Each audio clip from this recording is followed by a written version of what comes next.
In this video, I'm looking at the example test problem from the last lecture slide from chapter 5, which is using the enthalpy of formation method of Hess's law. I'm given the equation on the top, CS2 plus 3Cl2 going to CCl4 and S2Cl2, plus some enthalpy of formation information that I've written below.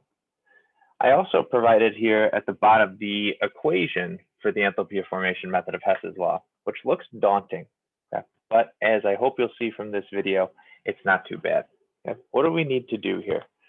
I take the enthalpies of formation of the products minus the enthalpies of formation of the reactants, making sure I multiply by their stoichiometric coefficient. Okay?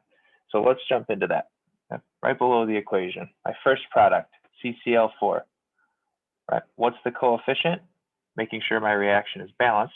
Okay? It's 1 mole, coefficient of 1, times the matching enthalpy of formation, negative 95.7 kilojoules per mole. Okay. Plus my other product, my S2Cl2, coefficient of 1.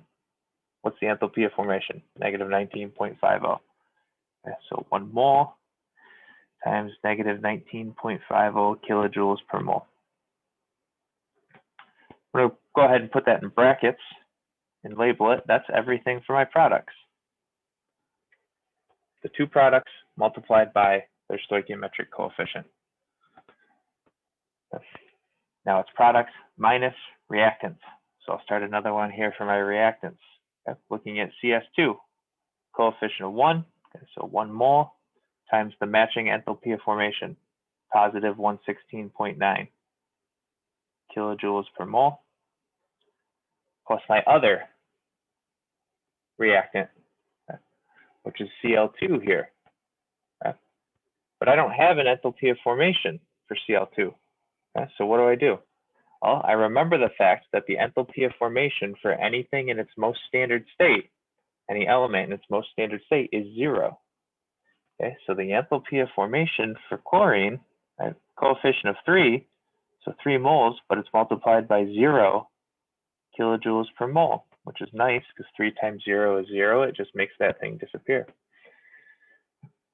So after that, I add together all of my products. Okay, so 1 mole times negative 95.7 plus 1 mole times negative 19.5, right? That's negative 115.2. It's just kilojoules now because the moles cancel. Minus what I had over here for my reactants, which is just 1 mole times 116.9 kilojoules. So it's negative 115.2 minus 116.9.